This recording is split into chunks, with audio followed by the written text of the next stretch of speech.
Welcome to RK's Stories.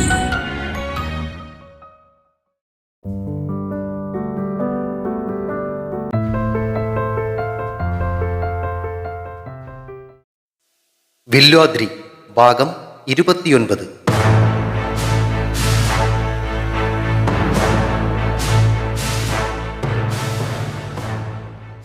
CI Fasal നേരിട്ട് വിളിച്ചു പറഞ്ഞതനുസരിച്ച് മഞ്ജിമ കാലത്ത് 10 മണി കഴിഞ്ഞപ്പോൾ തന്നെ സർക്കിൾ ഇൻസ്പെക്ടറുടെ ഓഫീസിലേക്ക് കാണാനായിട്ടെത്തി.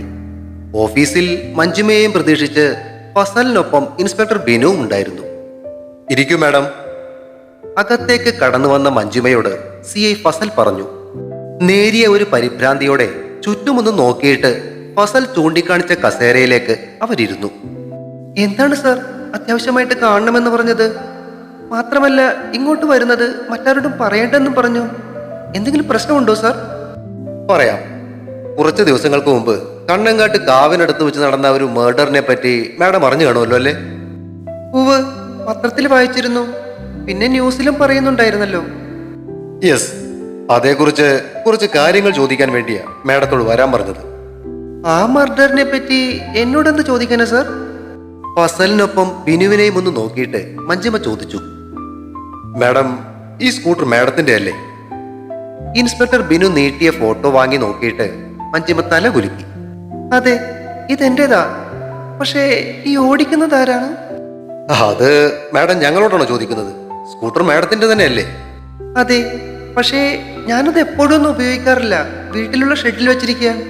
വീട്ടിലാണെങ്കിലും മാഡത്തിന്റെ സേഫ് കസ്റ്റഡിയിലുള്ള ഒരു വാഹനമല്ലേ ഇത്? അത് ഓടിക്കുന്നത് ആരാണെന്ന് മാഡത്തിന് അറിയില്ലെന്ന് പറഞ്ഞാൽ ഇതിന്റെ കീ മാഡത്തിന്റെ കയ്യിൽ തന്നെയല്ലേ ഉള്ളത്? അതെ, ഒരു കീ എന്റെ കയ്യിലാണ് ഉള്ളത്, മറ്റൊന്ന് ഓഫീസിലും. കാരണം സർവീസിന് വേണ്ടി എറണാകുളത്തേക്ക് കൊണ്ടുപോകുന്നതും കൊണ്ടുവരുന്നതെല്ലാം ഓഫീസിലെ ഡ്രൈവറാണ്. ഇതൊക്കെ ഇപ്പൊ ചോദിക്കാനുള്ള കാര്യം എന്താ സാർ? ആ പഴയ തടിമില്ലിൽ വെച്ച് കൊല ചെയ്യപ്പെട്ട ഹെൻറി അന്ന് മിസ് ശിവയെ കിഡ്നാപ്പ് ചെയ്തിരുന്നു. അവരുടെ പേരിലുള്ള സ്വത്തുക്കളും ഷെയറുകളും ഒക്കെ ആർക്കു വേണ്ടി എഴുതി വാങ്ങുന്നതിനായിരുന്നു അന്നവൻ അങ്ങനെ ചെയ്തത്. അത് ആർക്കു വേണ്ടിയാണ് ചെയ്തതെന്ന് പറയാൻ ശ്രമിക്കുന്നതിനിടയിലാണ് ഹെൻറി വെടിയേറ്റ് മരിച്ചത്. സാർ, അതും ഞാനും തമ്മിൽ എന്ത് ബന്ധം? ആ സംഭവം നടന്നു കഴിഞ്ഞ ഉടനെ അവിടെ നിന്നും പോയതാണ് മാഡത്തിന്റെ ഈ സ്കൂട്ടർ. അതിനടുത്ത് തന്നെയുള്ള CCTVയിൽ നിന്നും കിട്ടിയ ഫോട്ടോ ആണിത്. ആ സമയം ഈ സ്കൂട്ടർ ഓടിച്ചിരുന്ന ആളെയാണ് ഈ പടത്തിൽ കാണുന്നത്. ഇയാളാണ് ഈ കൊലപാതകം നടത്തിയതെന്നാണ് ഞങ്ങളുടെ ഒരു നിഗമനം. അതുകൊണ്ടാണ് മാഡത്തിനെ ഈ ഓഫീസിലേക്ക് വിളിപ്പിച്ചത്. ഇത് ആരാണെന്നറിയാൻ? ഞാൻ പറഞ്ഞല്ലോ സാർ, എനിക്കറിയില്ല ഇതാരാണെന്ന്. ആ ബൈക്ക് ഇപ്പോഴും വീട്ടിലുണ്ടോ? ഉണ്ടാകും, ഞാൻ നോക്കിയില്ല. അത് കൊള്ളാം. മാഡത്തിന്റെ വണ്ടികളൊക്കെ വീട്ടിലുണ്ടോ എന്ന് മാഡം ശ്രദ്ധിക്കാറില്ലേ? ബിനുവിനെ നോക്കി ഒന്ന് ചിരിച്ചിട്ട് ഫസൽ മഞ്ജിമയോട് ചോദിച്ചു. അതൊക്കെ നോക്കാൻ അവിടെ ആളുകളുണ്ട്. ഓക്കെ. ഈ 18-ാം തീയതി, അതായത് ആ മർഡർ നടന്ന ദിവസം ഈ സ്കൂട്ടർ വീട്ടിൽ തന്നെ ഉണ്ടായിരുന്നോ? സാർ, ഞാൻ പറഞ്ഞല്ലോ, ഞാൻ അങ്ങനെ ദിവസവും ഷെഡിൽ ചെന്ന് വണ്ടി ഉണ്ടോ എന്നൊന്നും നോക്കാറില്ല. വീട്ടിലൊരു ഡ്രൈവറുണ്ട്, ദാസൻ. അയാളാ ഈ വണ്ടിയുടെ കാര്യങ്ങളെല്ലാം നോക്കുന്നത്. ശരി, എങ്കിൽ മാഡം അയാളെ വിളിച്ചൊന്ന് ചോദിക്കൂ, ഈ 18-ാം തീയതി വണ്ടി അവിടെ ഉണ്ടായിരുന്നോ എന്ന്. ഫസൽ പറഞ്ഞത് കേട്ട് മഞ്ജിമ ബാഗിൽ നിന്ന് മൊബൈൽ എടുത്ത് ദാസനെ വിളിച്ചു. അയാളോട് ഇൻസ്പെക്ടർ പറഞ്ഞ കാര്യം ചോദിച്ചതിന് ശേഷം അയാളുടെ മറുപടി കേട്ടിട്ട് അവർ ഫോൺ കട്ട് ചെയ്യുകയും ചെയ്തു. എന്താ അയാൾ പറഞ്ഞത്? ഫോൺ കട്ട് ചെയ്ത ഉടനെ ഇൻസ്പെക്ടർ ബിനു മഞ്ജിമയോട് ചോദിച്ചു. ആ ദിവസം സ്കൂട്ടർ അവിടെ ഉണ്ടായിരുന്നില്ലെന്നാ അയാൾ പറഞ്ഞത്. 16-ാം തീയതി ആ സ്കൂട്ടർ സർവീസിന് കൊടുത്തിരുന്നു. പിന്നെ കൊണ്ടുവന്നത് 19-ാം തീയതി വൈകുന്നേരമാണ്. എവിടെയാണ് സർവീസിന് കൊടുത്തത്? ആരാണ് ബൈക്കിന്ന് സർവീസിന് കൊണ്ടുപോയത്? ഇൻസ്പെക്ടർ ബിനുവിന്റെ ശബ്ദത്തിൽ വല്ലാത്തൊരാകാംക്ഷ നിറഞ്ഞിരുന്നു. എറണാകുളത്തെ BMW ഷോറൂമിലാ സാധാരണ ആ സ്കൂട്ടർ സർവീസിന് കൊടുക്കാറുള്ളത്. അന്ന് വണ്ടി കൊണ്ടുപോയത് ഓഫീസിലെ ഡ്രൈവർ ക്ലെമന്റ് ആണ്. ആ ക്ലെമന്റിന്റെ നമ്പർ ഉണ്ടോ? ഓവ്, ഉണ്ട് സാർ. മഞ്ജിമ മൊബൈലിൽ നിന്ന് നോക്കി ക്ലെമന്റിന്റെ നമ്പർ പറഞ്ഞു കൊടുത്തു. ബിനു, അവനെ വിളിച്ച് കാര്യങ്ങളൊന്ന് ചോദിച്ചിട്ട് പറയണം. CI ഫസൽ ആ കാര്യം ബിനുവിനെ ഏൽപ്പിച്ചു. ഒരു കാര്യം കൂടി ഉണ്ട് മാഡം. ഫസൽ വീണ്ടും മഞ്ജിമയുടെ നേരെ തിരിഞ്ഞു. പറയൂ സാർ. ആ വിൽഫ്രഡും നിങ്ങളും കൂടി എന്തോ ഒരു പുതിയ ബിസിനസ് തുടങ്ങാൻ പോകുന്നു എന്ന് കേട്ടു, ശരിയാണോ? സാറിനോട് ഇത് ആരാ പറഞ്ഞത്? ഞങ്ങൾ പോലീസുകാരല്ലേ മാഡം, ഇതുപോലുള്ള പല കാര്യങ്ങളും അറിയും. ഈ പറഞ്ഞത് ഉള്ളത് തന്നെയാണോ? അതെ. നിങ്ങളും അവരും തമ്മിൽ അത്ര നല്ല ടേംസിലൊന്നും അല്ലല്ലോ. അങ്ങനെയുള്ളപ്പോ പരസ്പരം ചേർന്നൊരു ബിസിനസ് തുടങ്ങുക എന്നൊക്കെ പറഞ്ഞാൽ? ചോദ്യം എറിഞ്ഞിട്ട് മഞ്ജിമയുടെ പ്രതികരണം അറിയാൻ ഫസലും ബിനുവും അവരുടെ മുഖത്തേക്ക് നോക്കി. അവരുമായി ചേർന്നൊരു ബിസിനസ് സ്റ്റാർട്ട് ചെയ്യാന്നേ തമ്മിലുള്ള മത്സരത്തിന് ഒരു അവസാനമാകുമെന്ന് വിചാരിച്ചിട്ട് തന്നെയാ ഞങ്ങൾ ഒരുമിച്ച് ഒരു ബിസിനസ് പ്ലാൻ ചെയ്യുന്നത്. എന്ത് ബിസിനസ് ആണ്? സോറി സാർ, അത് റിവീൽ ചെയ്യാറായിട്ടില്ല. ഓക്കെ, ഈ കാര്യം ആദികേശവ പണിക്കർക്ക് അറിയാമോ? പ്രശാന്തിന് പിന്നെ എന്തായാലും അറിയാമായിരിക്കുമല്ലോ അല്ലേ? പ്രശാന്ത് ഏട്ടനാ ഈ ബിസിനസ് പ്രപ്പോസല് മുന്നോട്ട് കൊണ്ടുവന്നത്. പക്ഷേ മുത്തച്ഛനോട് പറഞ്ഞിട്ടില്ല. വൈ? മുത്തച്ഛനൊരു പക്ഷേ സമ്മതിക്കില്ല എന്നൊരു സംശയം പ്രശാന്ത് ഏട്ടനുണ്ട്. അതുകൊണ്ട് പ്ലാൻ ഫൈനലൈസ് ചെയ്തിട്ട് പറയാമെന്നാ പറഞ്ഞിരിക്കുന്നത്. ഓ ഓ അത് ശരി. ഓക്കെ, അങ്ങനെയാണെങ്കിൽ ഈ കാര്യത്തെക്കുറിച്ച് പ്രശാന്തിനോട് ചോദിക്കുന്നതുകൊണ്ട് മാഡത്തിന് കുഴപ്പമൊന്നുമില്ലല്ലോ അല്ലേ? എന്ത് കുഴപ്പം? അതെന്താ സാർ അങ്ങനെ ചോദിച്ചേ? അല്പം ഒന്ന് ആലോചിച്ചതിന് ശേഷമാണ് മഞ്ജിമ ആ മറുപടി പറഞ്ഞത്. ശരി, അങ്ങനെയാണെങ്കിൽ പുള്ളിയെ കൂടി ഒന്ന് വിളിച്ച് ഈ കാര്യം ചോദിച്ചാലോ? സാർ, അത് പിന്നെ പ്രശാന്തേട്ടൻ ബിസിനസ് ആവശ്യത്തിനായിട്ട് ബാംഗ്ലൂർക്ക് പോയിരിക്കുകയാണ്. ഇന്ന് വൈകുന്നേരമേ എത്തൂ. അപ്പോൾ ഞാൻ പറയാം. അങ്ങനെയാണെങ്കിൽ പ്രശാന്തിനോട് നാളെ കാലത്ത് തന്നെ എന്നെ ഒന്നൊന്ന് കാണാൻ പറയണം. തറവാട്ടിലേക്ക് ഞാൻ വരാത്തത് ഈ കാര്യം പണിക്കര് സാർ അറിയേണ്ടെന്ന് ഓർത്തിട്ടാണ് കേട്ടോ. ശരി സാർ, ഞാൻ പറയാം. പിന്നൊരു കാര്യം എനിക്ക് ചോദിക്കാനുള്ളത് ശിവന്യെ കുറിച്ചാണ്. ശിവന്യയുടെ പേര് കേട്ടതും മനസ്സിലുയർന്ന ഇഷ്ടക്കേട് അവളുടെ മുഖത്ത് പ്രതിഫലിച്ചത് CI ഫസലും ഇൻസ്പെക്ടർ ബിനുവും ശ്രദ്ധിച്ചു. ആദികേശവ പണിക്കരുടെ പെങ്ങളായിരുന്ന ദേവകിയുടെ സ്വത്തുക്കൾ മുഴുവനും ഈ ശിവന്യയുടെ പേരിലാണോ ഉള്ളത്? അതെ. ശരി, മാഡം പോയിക്കൊള്ളൂ. എന്തെങ്കിലും ആവശ്യമുണ്ടെങ്കിൽ വിളിപ്പിക്കാം. പിന്നെ പ്രശാന്തിനോട് ഇവിടം വരെ വരുന്ന കാര്യം പറയാൻ മറക്കണ്ട. തീർച്ചയായും പറയാം സാർ. അതും പറഞ്ഞിട്ട് ഫസലിനെയും ബിനുവിനെയും നോക്കി ഒന്ന് ചിരിച്ച ശേഷം മഞ്ജിമ പുറത്തേക്ക് ഇറങ്ങി. ബിനു, ആ ക്ലെമന്റ് എന്ന് പറഞ്ഞവനെ വിളിച്ച് ഇപ്പോൾ തന്നെ അവർ പറഞ്ഞ കാര്യങ്ങൾ ഒന്ന് വെരിഫൈ ചെയ്യണം. Yes sir. ബിനു തന്റെ മൊബൈലും എടുത്ത് പുറത്തേക്ക് ഇറങ്ങി. CI ഫസൽ ശിവന്യയുടെ സ്വത്തുക്കൾ എഴുതി വാങ്ങുവാനായി ഹെൻറി തയ്യാറാക്കിയിരുന്ന ആ മുദ്രപത്രങ്ങൾ മേശവരിപ്പിൽ നിന്നും എടുത്ത് ഒരിക്കൽ കൂടി മറിച്ചു നോക്കാൻ തുടങ്ങി. സാർ, അവർ പറഞ്ഞത് ശരിയാ. ആ സ്കൂട്ടർ 16-ാം തീയതി എറണാകുളത്തെ ഷോറൂമിലേക്ക് കൊണ്ടുപോയി കൊടുത്തിരുന്നു. പക്ഷെ 18-ാം തീയതി കാലത്ത് അത് തിരികെ കിട്ടിയെന്നാണ് ക്ലെമന്റ് പറയുന്നത്. എന്നിട്ട് വേറൊരു ഓട്ടം ഉണ്ടായിരുന്നത് കൊണ്ട് അയാൾ വണ്ടി ഓഫീസിൽ തന്നെ വെക്കുകയാണ് ചെയ്തതെന്ന്. പിന്നീട് പിറ്റേ ദിവസം, അതായത് 19-ാം തീയതി വൈകുന്നേരം വണ്ടി തിരികെ കൊണ്ടുപോയി ഇല്ലത്താഴത്തെ ഡ്രൈവറായ ദാസനെ ഏൽപ്പിക്കുകയും ചെയ്തു എന്നാണ് അയാൾ പറയുന്നത്. ഇക്കാര്യം ഷോറൂമിൽ വിളിച്ച് ചെക്ക് ചെയ്തു? യെസ് സാർ, കറക്റ്റാണ്. എങ്കിൽ ചാക്കോയോട് അവിടെ ഓഫീസിൽ പോയെന്ന് അന്വേഷിക്കാൻ പറയണം. ആ സ്കൂട്ടർ 18-ാം തീയതി കാലത്ത് ഓഫീസിൽ കൊണ്ടുപോയി വെച്ചിട്ടുണ്ടെങ്കിൽ അവിടുത്തെ CCTVയിൽ അതെന്തായാലും ഉണ്ടാകുമല്ലോ. അവിടെ നിന്നും ആരെങ്കിലും ആ സ്കൂട്ടർ ഒന്ന് വൈകുന്നേരം എടുത്തിട്ടുണ്ടോ എന്നറിയണം. പിന്നെ അതിന്റെ സ്പെയർ കീ ആ ക്ലെമന്റിന്റെ കയ്യിൽ വെക്കുകയായിരുന്നോ അതോ അവിടെ ഓഫീസിൽ ഏൽപ്പിക്കുകയായിരുന്നോ എന്നുകൂടി അന്വേഷിക്കാൻ പറയണം. Be quick. ഇപ്പോൾ തന്നെ അത് അന്വേഷിച്ചിട്ട് എന്നെ അറിയിക്കാൻ പറയൂ. Okay sir, I will arrange it. അതും പറഞ്ഞ് ഇൻസ്പെക്ടർ ബിനു എഴുന്നേറ്റു. ബിനു, ഒരു മിനിറ്റ്. CI ഫസൽ പറഞ്ഞത് കേട്ട് പുറത്തേക്ക് ഇറങ്ങാൻ തുടങ്ങിയ ബിനു തിരിഞ്ഞു നിന്നു. ഇതാണ് അന്ന് ഹെൻറി കൊല ചെയ്യപ്പെട്ട ദിവസം ശിവന്യയുടെ സ്വത്തുകൾ തട്ടിയെടുക്കാൻ അവർ തയ്യാറാക്കിയെന്ന് പറയപ്പെടുന്ന പേപ്പറുകൾ. ദേവകിയുടെ എല്ലാ സ്വത്തുക്കളുടെയും അവകാശി ശിവന്യ തന്നെയാണെന്നാണല്ലോ മഞ്ജിമ ഇപ്പോ പറഞ്ഞത്. But see this. ആ മുദ്രക്കടലാസുകൾ ഇൻസ്പെക്ടർ ബിനുവിന്റെ മുന്നിലേക്ക് നീക്കി വെച്ചുകൊണ്ട് ഫസൽ പറഞ്ഞു. ബിനു അത് വായിച്ചു നോക്കുന്നതും ആ കണ്ണുകൾ ചുരുങ്ങുന്നതും CI ഫസൽ ഒരു ചിരിയോടെ നോക്കിയിരുന്നു. ഏകദേശം 2 മണിക്കൂറിന് ശേഷം ഓഫീസ് മുറിയുടെ വാതിലിൽ ഒരു തട്ടൽ കേട്ട് CI ഫസൽ തല ഉയർത്തി നോക്കിയപ്പോഴേക്കും ഇൻസ്പെക്ടർ ബിനുവും CPO ചാക്കോയും ഓഫീസിനകത്തേക്ക് കടന്നു വന്നു.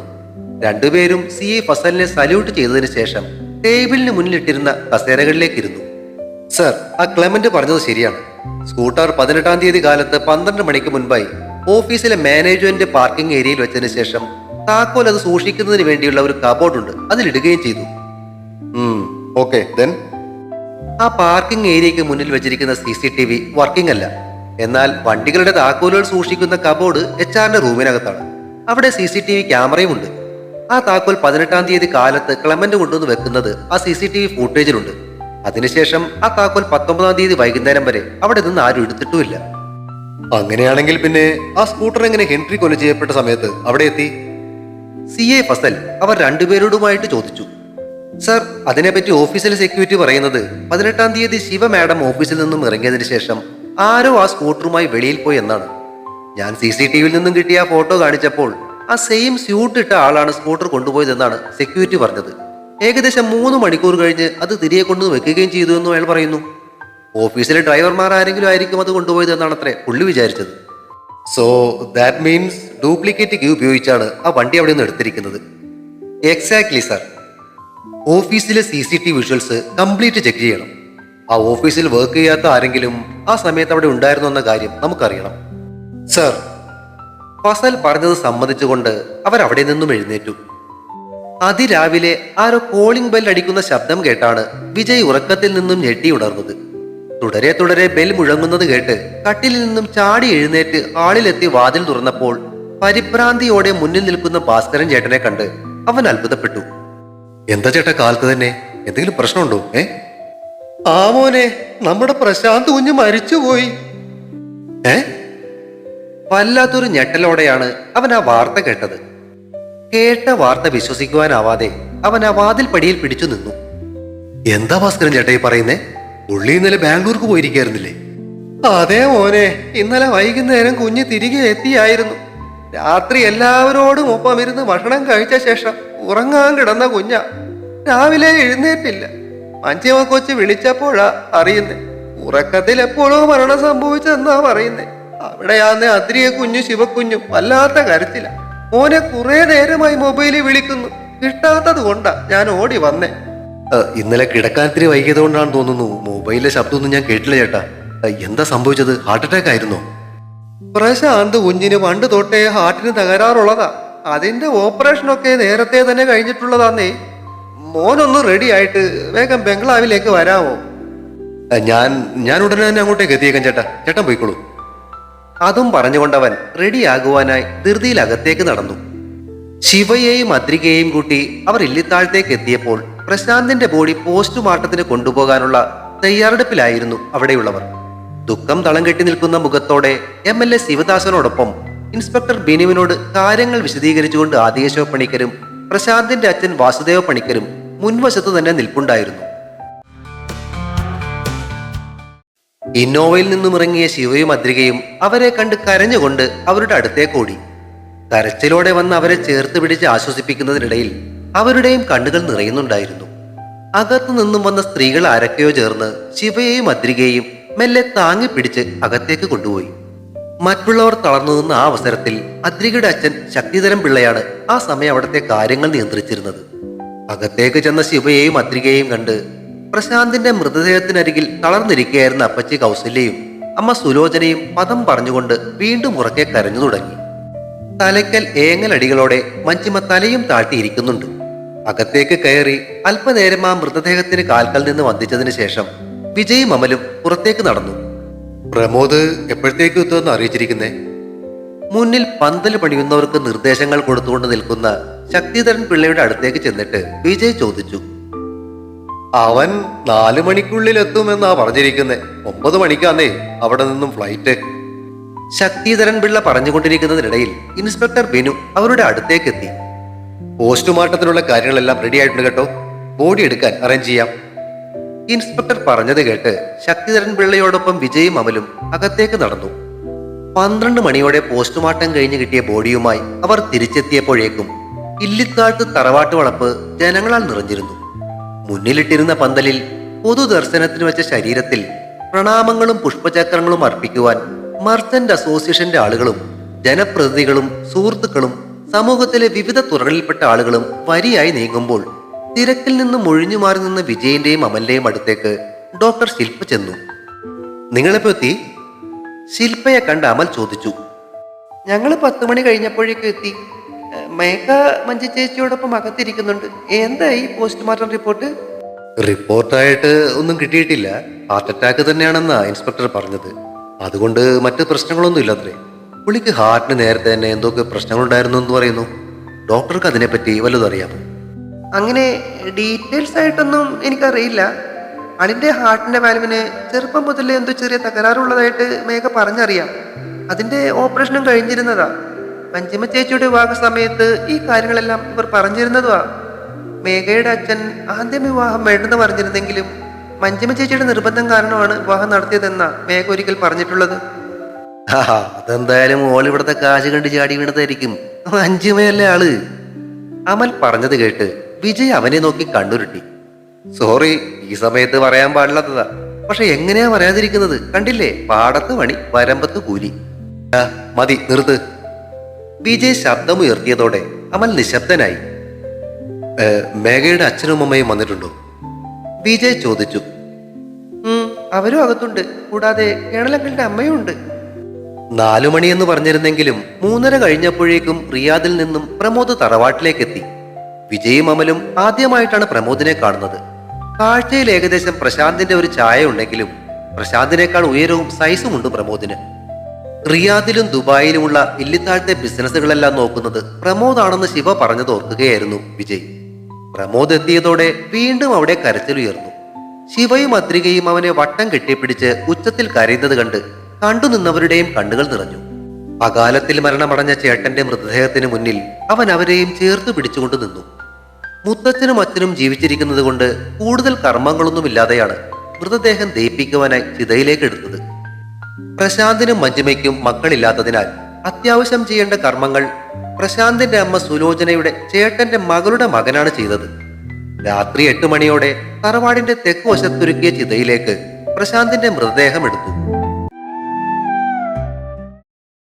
വലിയൊരു ബിസിനസ് സാമ്രാജ്യത്തിന്റെ ഭരണം സഹോദരന്റെ കൈകളിൽ ഏൽപ്പിച്ചുകൊണ്ട് ആ ജ്യേഷ്ഠൻ യാത്രയായി. അനിവാര്യമായ മടക്കയാത്ര. എന്തെല്ലാം വെട്ടിപ്പിടിച്ചാലും ഒരു നാൾ എല്ലാം ഉപേക്ഷിച്ച് തിരികെ പോകേണ്ടി വരുമെന്ന് പറയാതെ പറഞ്ഞുകൊണ്ട് തീനാളങ്ങൾ ആ ശരീരം പ്രകൃതിയിലേക്ക് ലയിപ്പിക്കുമ്പോൾ അകത്തെ മുറികളിൽ തളർന്നു കിടക്കുകയായിരുന്നു ശിവയും അദ്രികയും ഉൾപ്പെടെ എല്ലാവരും. ശക്തിധരൻ പിള്ളയും വിജയും അമലും ചേർന്ന് ശവദാഹത്തിന് വന്നവരെ യാത്രയാക്കുമ്പോൾ അകത്തിരുന്ന് പ്രമോദ് CI ഫസലിനോടും ഇൻസ്പെക്ടർ ബിനുവിനോടും സംസാരിക്കുകയായിരുന്നു. പോസ്റ്റ്മോർട്ടം റിപ്പോർട്ടിൽ എന്തെങ്കിലും പ്രശ്നങ്ങൾ ഉണ്ടായിരുന്നോ സാർ? പ്രമോദിന്റെ ചോദ്യം കേട്ട് ഫസൽ വിലങ്ങനെ തലയാട്ടി. No mister Pramod, heart attack തന്നെയായിരുന്നു കാരണം. ഓക്സിറ്റോസിൻ ഹോർമോൺ ബോഡിയിൽ ഉണ്ടായിരുന്നു, വിച്ച് മീൻസ് രാത്രിയിൽ സെക്ഷൽ ഇന്റർകോഴ്സ് നടന്നിട്ടുണ്ടാകും. പിന്നെ ഒരു പ്രത്യേകത ഉള്ളത് ബ്ലഡിൽ വയാഗ്രയുടെ കണ്ടൻസ് ഉണ്ടായിരുന്നു എന്നാണ്. അതും സംശയിക്കാനുള്ളതായിട്ടൊന്നുമില്ല. Okay sir. We are sorry mister Pramod. It's okay sir. Pramod, ഒരു കാര്യം കൂടി ചോദിക്കാനുണ്ടായിരുന്നു.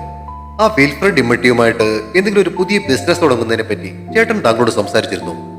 വാട്ട്, വിൽഫ്രഡുമായിട്ടോ? No way. ചേട്ടൻ ഒരിക്കലും അങ്ങനെ ഒരു കാര്യം ചെയ്യില്ല.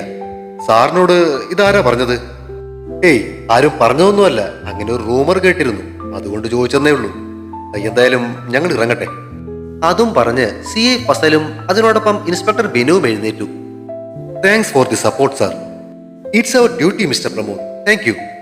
അതും പറഞ്ഞ് അവർ പുറത്തേക്ക് ഇറങ്ങി. തുടരും.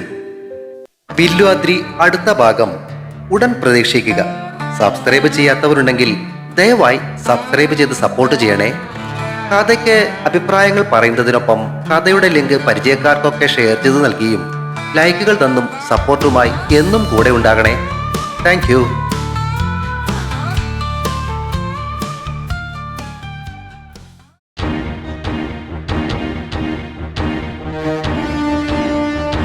See you soon.